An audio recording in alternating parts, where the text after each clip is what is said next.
वैदिक विज्ञानमा छठ पर्व। छठ पर्व सूर्यदेव र प्रकृतिको उपासना गर्ने विशेष पर्व हो। गायत्री मन्त्र जप्दा जस्तै यो पर्वमा समेत सूर्यदेवलाई जल अर्पण गरी धन्यवाद ज्ञापन गरिन्छ। वैदिक परम्परामा सूर्यदेवको उपासना गर्ने सम्बन्धमा पुरै सूर्य सिद्धान्त रहेको छ। सूर्य उपासनासँग सम्बन्धित सामान्य ऋचाहरूको भावनालाई अनुभूति गरेर पनि हामी छठ पर्वको भावनालाई सुमधुर रूपमा ग्रहण गर्न सक्दछौँ, जसमा प्रसिद्ध मन्त्रहरू हेरौँ। तत्संयो रावृणीमाहे गातु यज्ञाय, गातु यज्ञपतये, दैवी स्वस्तिरस्तु न, स्वस्तिर्मानुषेभ्यः, ऊर्ध्वं जिगातु भेषज, सं नो अस्तु द्विपदे, सं चतुष्पदे पुरुष सूक्तम। प्रकृतिको ध्वनि शब्द ब्रह्म, तत् सूर्यको किरणको भरको ज्योति र दिव्य शक्ति, समय, सुख, शान्ति र कल्याणकारी गुण हुन्छ। रावृणीमाहे जसको प्राप्तिको हाम्रो चाहना हुन्छ। गातु त्यसको उपलब्धता। यज्ञाय दैनिक कर्म, यज्ञ कर्मविधि, पूजा तथा त्यसको सञ्चालन अनुष्ठानकामा समेत गातु साधको रूपमा जरुरत पर्दछ। यज्ञपतये यस्तो कर्म गर्ने व्यक्तिहरूलाई, अनुष्ठानका अधिपतिलाई। दैवी, ईश्वरीय वा ब्रह्माण्ड चेतनाको सूचना। स्वस्ति को उपलब्धता मार्फत कल्याणको शुभ आशीर्वाद। अस्तु प्राप्ति, न र उपयोगको लागि। स्वस्ति कल्याणकारी समृद्धियुक्त शुभता वा ज्ञान। मानुषेभ्य मानव जातिको। ऊर्ध्वं प्राप्त गरी अगाडि। जिगातु बैन उन्नति गर्न र आध्यात्मिक ज्ञान विज्ञान प्राप्त गर्न। भेषज स्वास्थ्य रहन उपचारात्मक प्रभाव रहेको औषधीय गुणको तत्त्व। संवाद समेत समृद्ध रहेको हुन्छ। न जसले हाम्रो लागि अस्तु प्रदान गर्दछ। द्विपदे द्विपद दुई खुट्टा भएका मानव जाति। संमा सुख, शान्ति र कल्याणको वातावरण निर्माण गर्छ।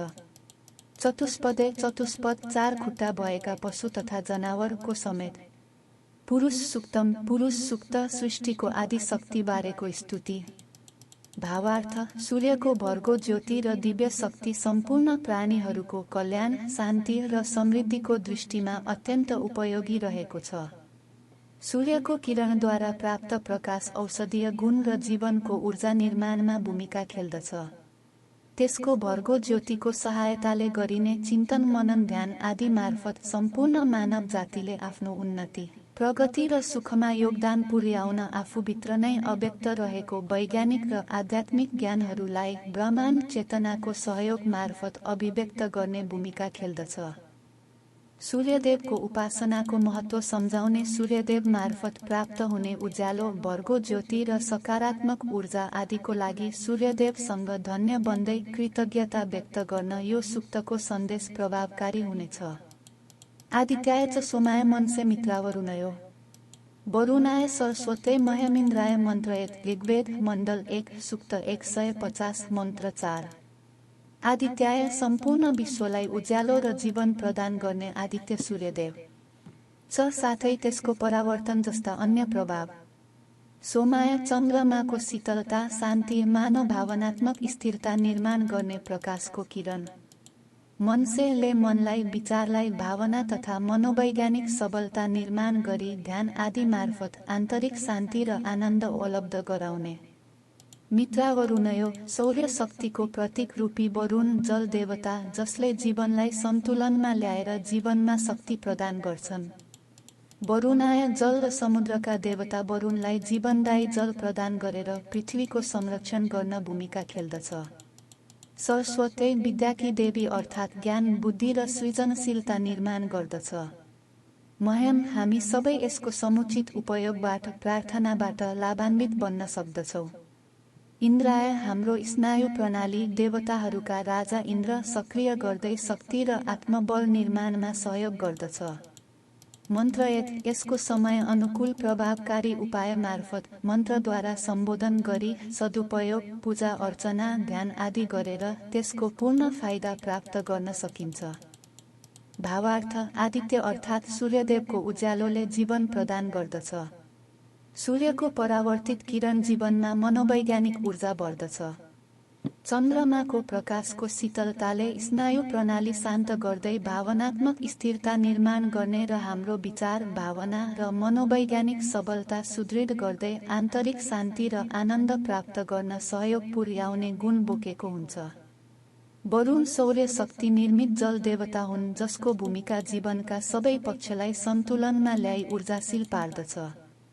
सरस्वती रूपी चन्द्र र सूर्यको भर्गो ज्योति ज्ञान, बुद्धि र सृजनशीलताको विकास जीवनलाई नयाँ मार्गदर्शन दिने विद्या उपलब्ध गराउने ब्रह्माण्ड चेतनामा व्यक्तिको चेतनाको पहुँच गराइदिने तत्त्व हो, जसको उपलब्धता ध्यान र चिन्तन मनन आदि उपायबाट सम्भव बन्दछ। चन्द्रमाको प्रकाशले स्नायु प्रणाली देवताहरूका राजा इन्द्रलाई सक्रिय राखी रोग प्रतिरोधी शक्ति निर्माण गर्ने, प्रतिरोध गर्ने उपाय बारेको सूचना राख्ने र त्यसलाई नियन्त्रणमा लिने आत्मबल निर्माणमा भूमिका खेल्दछ।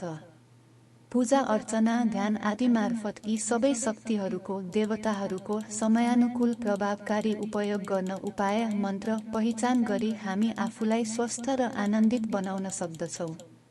वैदिक विज्ञानमा उल्लेख भएका माथिका दुई ऋचाहरू छठ पर्वको वैदिक र वैज्ञानिक महत्त्वबारे ज्ञान दिन प्रशस्त रहेका छन्।